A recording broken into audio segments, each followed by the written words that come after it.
Have you ever felt like no matter how much you try to calm your mind, your worries keep resurfacing? Or wondered why, despite having all the pleasures life can offer, you still feel a sense of restlessness and emptiness?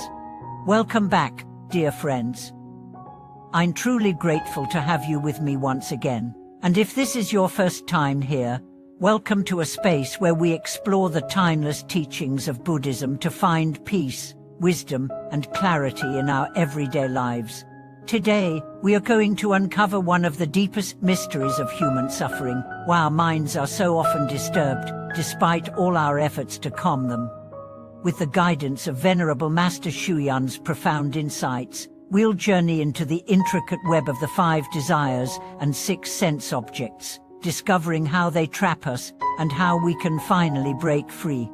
So let's ask the real question: why can't we just be at peace? Why is our mind, like a monkey, always leaping from one thought to the next, never resting? According to Master Xu Yan, it's because we are bound tightly and intimately by the pall of sense objects, sights, sounds, smells, tastes, and physical sensations. From the moment we wake up, our minds are like sponges, soaking in impressions from the world around us, each one triggering thoughts, emotions, and cravings. These 5 desires, form, sound, scent, taste, and touch, are not inherently evil.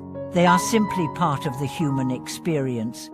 But our clinging to them, our obsession with seeking pleasure from them, is what leads to endless turmoil. Master Xu Yan compared this to 5 thieves breaking into a house. Your senses are the doors, and if you're not guarding them with awareness, these thieves rob you of your peace, your clarity, and ultimately, your freedom. Let's begin with a simple example: your smartphone. The moment you open it in the morning, you're bombarded with images, sounds, videos, notifications. Your eyes are drawn to form, your ears to sound. Maybe a beautiful face appears on the screen, a celebrity, an influencer. You feel a stirring inside. That's desire. A song plays, evoking a memory. That's attachment.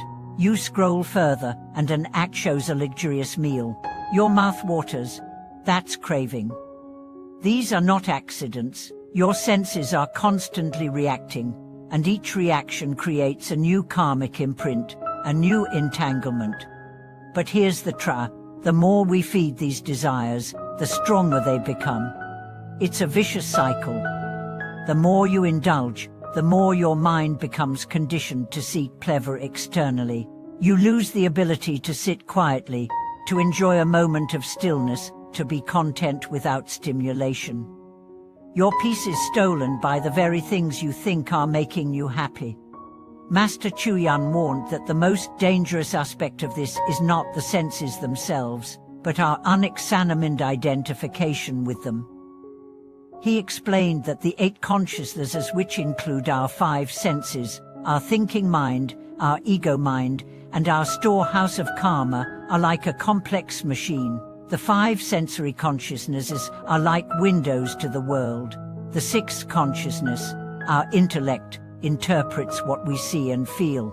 The 7th, manas, creates the false idea of lie. And the 8th, alaya, stores every experience like seeds in a vast field. This system, when not purified, leads us to mistake the temporary for the permanent, the pleasurable for the true, and the illusion for reality. We become addicted to form and feeling. We chase after beauty, praise, comfort, and status, thinking they will complete us, but all they do is deepen our sense of lack. Let me tell you a story. There was once a wealthy man who had everything: cars, houses, a loving family, and a thriving business. Yet he would often say, "I feel like something's missing." One day, he met a monk and asked, "Why am I not happy, even though I have everything?" The monk replied, "Because you are looking outside for what can only be found inside." The man didn't understand at first, but eventually, through meditation and study, he realized that his constant craving for more was like pouring water into a bucket with a hole at the bottom. No matter how much he added, it never felt full. This is the truth we must all face. Until we examine the root of our desires and break the chains of sense attachment, we will remain in the cycle of dissatisfaction. So what can we do? Master Shuyan advised a practice that is as simple as it is profound. Guard the gates of your senses. This doesn't mean you close yourself off from the world, but that you meet each sense experience with mindfulness. When you see something beautiful, notice the desire it stirs, but don't follow it. When you hear praise or criticism, observe your reaction, but don't be swept away. When you taste something delicious, enjoy it without letting it control you. This is how awareness begins. He also taught the method of investigating the head of the word, a practice where the mind is anchored in a question like, who is reciting the Buddha's name, or where did I come from? This isn't about getting an answer, but about using the question to pull your attention away from the senses and back to the root of awareness. Over time, this leads to a profound stillness, a space where the mind is no longer grasping, and peace becomes natural. You don't have to become a monk to do this. In fact, some of the most powerful practitioners are lay people who bring mindfulness into their daily lives. Imagine cooking a meal, not lost in thought, but fully present with the colors, the sounds, the smells.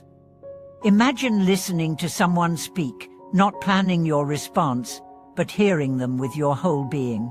This is true practice. It's not about escaping the world, but transforming how you engage with it. Another key point that Master Shuyan emphasized is the importance of replacing desire with compassion. When your heart is full of kindness, there's no room for craving. When you're focused on helping others, your own ego begins to soften, and as your compassion grows, the grip of the 5 desires begins to loosen. You find joy, not in possession, but in connection.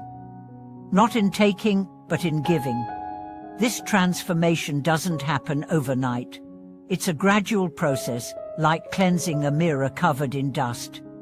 Each act of awareness, each moment of letting go, each breath of presence clears the grime a little more, and eventually, the mirror begins to reflect the light of your true nature, pure, unshakable, and free. So the next time you feel anxious, distracted, or consumed by desire, pause and ask yourself, what am I truly looking for? Is it the object I want, or the feeling I think it will give me? If you look deeply enough, you may find that what you really seek is peace, and that peace is already within you, waiting to be uncovered. Thank you so much for watching this video. If this message touched you, I invite you to share your experience in the comments below. Have you ever struggled with desire or distraction? How did you deal with it? Let's support each other on this journey toward inner peace. And if you haven't already, please like, subscribe, and hit the notification bell to stay updated on all our future explorations. Until next time, may you be safe, happy, and truly free.